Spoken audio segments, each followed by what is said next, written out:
Uncle Luke had Jay-Z on the couch and he had the girls off there freaking off while he was watching and everything. Jay couldn't take his eye off the girl. He thought he was just another name on a list. But what if Jay-Z wasn't just present at Epstein's island? Epstein was a CIA Mossad asset that was recruited and was doing a blackmail operation. What if he wasn't just standing in the shadows watching? December of 2018. Now he's ordering 6 55-gallon drums. He's tripled the amount of sulfuric acid. What if Jay-Z was the one ordering the chemicals used to conceal evidence? What if his involvement runs deeper than anyone imagined, as dark as Epstein's own? Joe Rogan now claims to have connected dots that the FBI allegedly tried to keep hidden. And once you see what we're about to reveal, you may never view Jay-Z the same way again. The latest release of the Epstein files didn't just shock the internet, it sent tremors through the entire entertainment industry. We're talking about millions of documents, thousands of photographs, and hundreds of hours of recorded footage that federal investigators had reportedly been holding onto for years. The latest tranche of Epstein files from the Department of Justice contains around 3 million documents, thousands of still photographs, and hundreds of hours of video recording. And buried deep within those files, Jay-Z's name appears, not once, not twice, but multiple times. But here's where things take a darker turn. According to anonymous tips that resurfaced after federal investigators revisited old reports, a caller made allegations involving Jay-Z and Harvey Weinstein dating back to the 1990s. The mainstream narrative would have you believe Jay-Z was simply another celebrity in the wrong place at the wrong time. Maybe he attended a party, maybe he crossed paths with Jeffrey Epstein at a charity event. That's the version many want you to accept. But the Joe Rogan Experience host Joe Rogan isn't convinced, and he argues neither should you be. When Rogan discussed the Epstein operation, he didn't just focus on the island or the alleged blackmail. He talked about logistics, about management, about how an operation this large, this organized, and this protected couldn't have relied solely on Epstein and Ghislaine Maxwell. Epstein was a CIA Mossad asset that was recruited and was doing a blackmail operation. I think that's crystal clear, no question about it. Joe Rogan laid it out in simple terms. Jeffrey Epstein wasn't operating alone. Rogan suggested Epstein functioned as an intelligence asset, someone positioned to gather compromising material on powerful figures. But even operations like that require infrastructure. They need people who can move resources, coordinate logistics, and, when necessary, make problems disappear. And that's where Jay-Z allegedly enters the picture. According to interpretations emerging from deep dives into the Epstein files, Jay-Z may not have been just another visitor or a face caught in the background of a photograph. Some sources now claim his role may have been far more significant, suggesting involvement not on the sidelines, but in the structure of the operation itself. Told y'all a lot of stories. I told y'all about Jay-Z, how he was, and it ain't no alleged.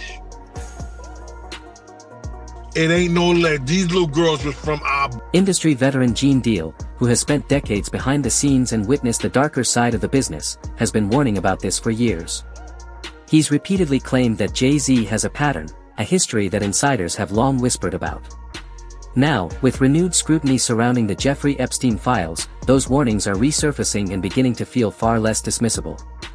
But here's where the story takes an even darker turn. The part that Joe Rogan focused on when discussing how operations like Epstein's might function on a day-to-day basis. Deep within the documents, which reportedly took a forensic psychologist hours to analyze, are procurement records, purchase orders, and shipment logs. And one detail appears again and again: unusually large quantities of sulfuric acid. Right here, this is an order for 2 drums, 55 gallons per drum of sulfuric acid. This was on February 8th of 2017. Now, sulfuric acid has legitimate uses. You can use it to desalinate water. You can use it to adjust pH levels in pools. That's what the mainstream media will tell you when they try to explain away these orders. But here's what they won't tell you. So 1.5 years later, which I guess is when they would probably run out, so now he's ordering 6 55-gallon drums. He's tripled the amount of sulfuric acid. In December 2018, just as new accusations against Jeffrey Epstein were surfacing and federal investigators were beginning to close in, something unusual happened. Epstein reportedly tripled his order of sulfuric acid, increasing it from 2 55-gallon drums to 6. Why would anyone suddenly need 3 times the amount of a chemical capable of dissolving organic material, destroying DNA, and erasing biological evidence without a trace? That's the question Joe Rogan raised. Who was arranging these shipments? Who had the influence to ensure such deliveries arrived quietly, without triggering scrutiny? Who possessed the connections, resources, and authority to coordinate logistics for an operation built on secrecy and control? Some interpretations of the records now point toward Jay-Z, suggesting he may not have been merely present, but allegedly played a more operational role, ensuring Epstein had what he needed to maintain his network and, if necessary, eliminate evidence. You take people like Jay-Z and Pusha T, they made their living killing our people, so how the fuck they gonna stand up? You know what I'm saying? You think they would ever tell the truth? No, if they told the truth, I think they'd go to jail. For years, Kanye West claimed that Jay-Z was involved in activities serious enough to end careers, even land people in prison if exposed. At the time, many dismissed his statements as erratic or the result of personal struggles. But now, some are revisiting those comments with fresh scrutiny. When Jay-Z's name first surfaced in connection with the Jeffrey Epstein files, the narrative seemed tightly controlled. The term repeatedly used was handler, suggesting a passive role, as if he were merely present, just another observer. But Joe Rogan raised a different question: what does a handler actually do in operations built on secrecy? In intelligence circles, a handler isn't a bystander. A handler manages assets, coordinates activity, and ensures everything unfolds according to plan. If Jay-Z were functioning in that capacity within Epstein's network, it would imply something far more significant than observation. It would suggest orchestration. And she was a kid at that time, correct? A 15-year-old girl who had been flown to the United States without parental supervision or a chaperone, brought to a grown man's office in a large corporate Manhattan building. Jaguar Wright has spoken publicly for years about what she describes as troubling patterns surrounding Jay-Z. She has claimed that she witnessed how young artists were brought into the industry and mentored under his influence, pointing to Rihanna as one example of a performer whose early career placed her in powerful circles at a young age. Wright alleges that such dynamics often involved intense control over artists' careers, personal lives, and professional relationships. At 15, 16, 17 years old. She was running all around Philadelphia because Jay-Z promised her that they could be, normal when she wasn't with Corrupt. Corrupt was her fake boyfriend, which is why when they tried to use her to say that she was actually in the car and there with Keepy D and all of that, I'm like, that girl wasn't even there. These women are pawns. Inga Marchand at 14 years old, 14 and a half, going on 15 years old, singing highly explicit charged, lyrics all written by Sean Carter. This paints the picture of someone accused of manipulating vulnerable people, someone critics claim has spent decades maintaining power by controlling narratives and silencing dissent. Viewed through that lens, some argue his alleged connection to Jeffrey Epstein begins to look less coincidental and more deliberate. According to forensic interpretations of the Epstein files, including analyses attributed to Dr. G, Epstein maintained a highly structured system for gathering and concealing evidence. Reports describe hidden cameras disguised as everyday objects, motion sensors placed throughout private spaces, and miniature recording devices no larger than a thumb drive, all allegedly designed to document and store compromising material. Jeffrey, I already purchased 2 of the motion sensor cameras from the spy store in Fort Lauderdale yesterday. I charged them last night and figuring out how to work them as we speak. It's amazing how small they are, the size of a thumbnail drive, 64-hour recording, motion sensor. He was allegedly documenting everything, every encounter, every compromise, every moment that could later be used as leverage. But recordings alone aren't the only form of evidence that needs to be controlled. There's DNA, biological traces, and physical materials that can't simply be hidden away. That's where chemicals like sulfuric acid enter the conversation, given their potential to destroy forensic evidence. And this is where the theory becomes even more unsettling.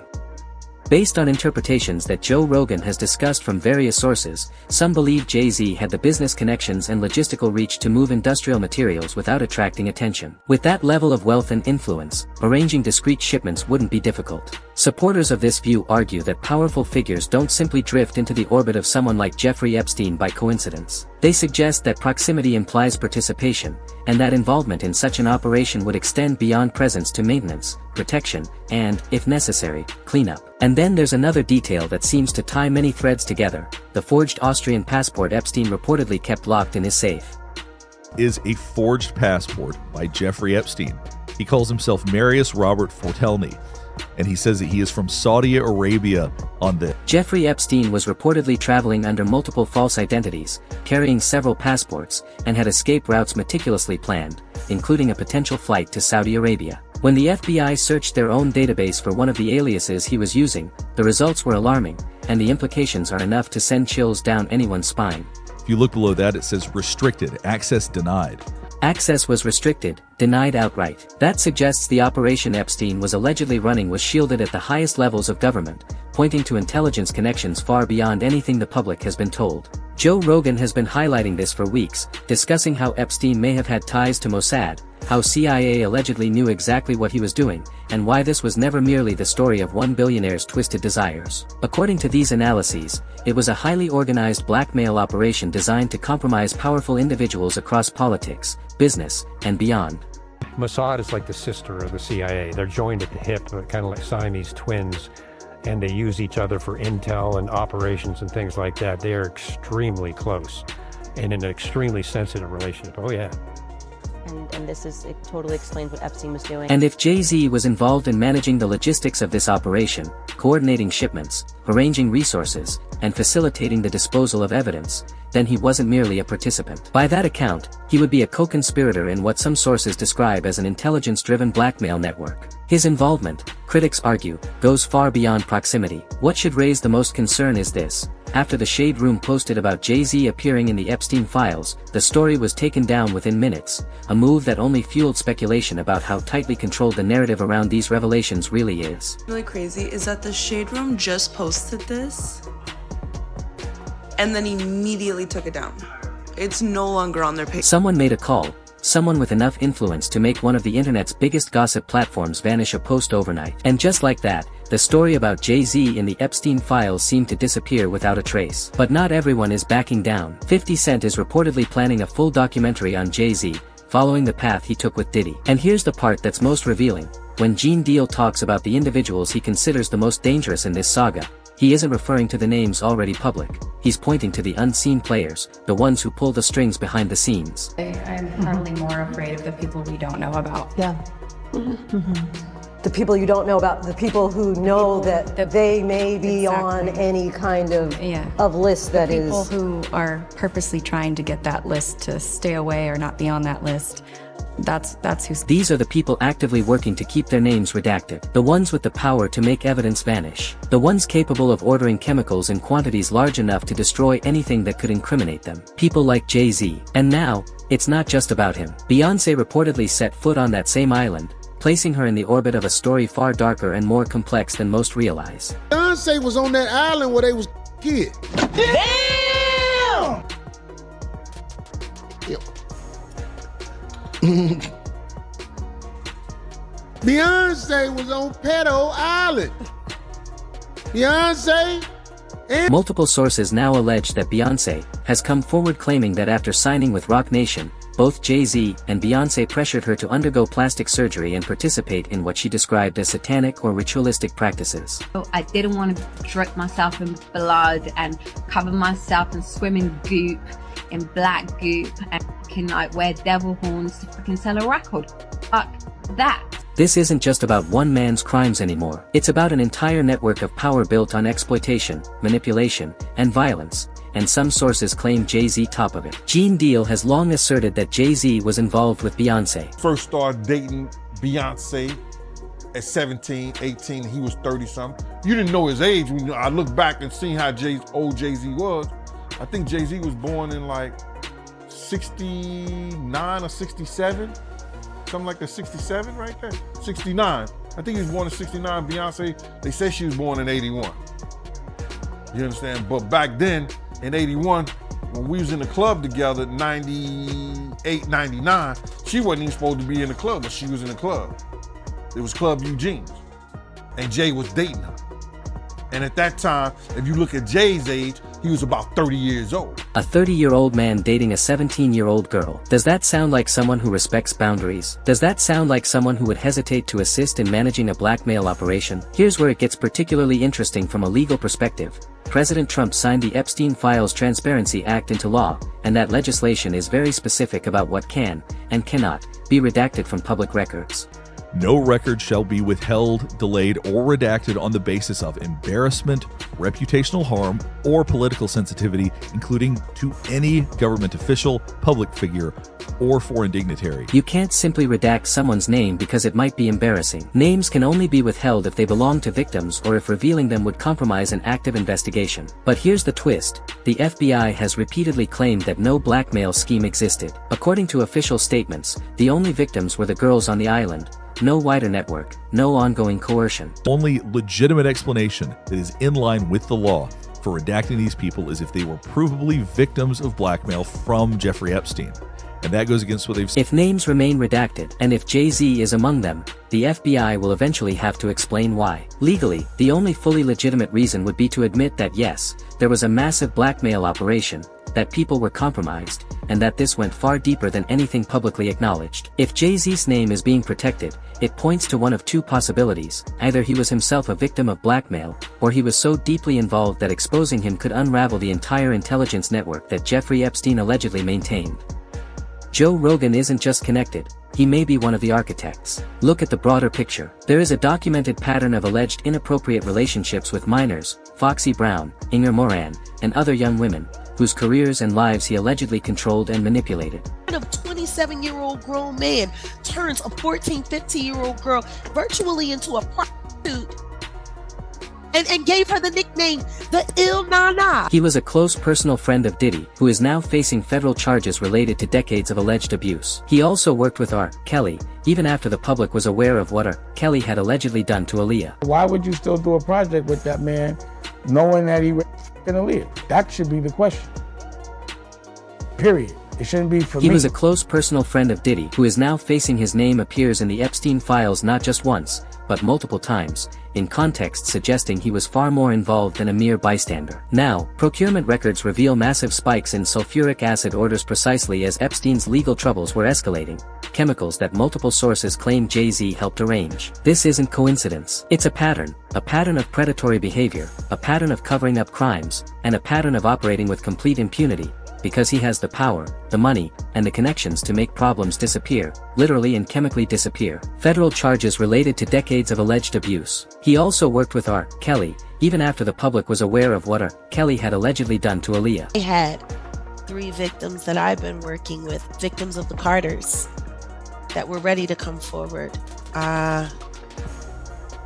This might help them feel a little more confident. Jaguar Wright said something that should resonate with everyone right now. There are real victims, people whose lives were destroyed, real girls who were trafficked, exploited, and silenced. And the man who helped facilitate and manage that operation is still walking free. He's still performing at Super Bowls. He's still celebrated as a business mogul. He's still protected by an entire industry that profits from keeping these secrets buried. R. Kelly, why does Jay-Z keep slipping through the cracks? That's the guy I'm waiting for. You're sending everybody to jail but Jay-Z, the damn ringleader. Joe Rogan exposed the truth that mainstream media won't touch. Jay-Z wasn't just present at Epstein's island. He wasn't merely a bystander watching from the sidelines. He was involved in management. He coordinated logistics. He arranged the chemicals needed to destroy evidence. His hands are stained, and the FBI knows it. The only question now is whether anyone will have the courage to hold him accountable, or whether he'll continue operating with the same impunity that has allowed him to destroy lives for decades. Just mark my words. Just mark my words, as I'm Kanye West, you've seen my execution. I'm 10 years ahead, mentally, and I'm trapped in today's time. Kanye tried to warn us. Joe Rogan is connecting the dots, and the evidence sits in 3 million pages of FBI documents that they're desperately trying to keep from the public. The truth is coming, and when it does, Jay-Z's carefully constructed empire will crumble like dust. What do you think? Was Jay-Z really managing the procurement of chemicals used to destroy evidence for Epstein? Are his hands as bloody as the files suggest? Let us know in the comments below.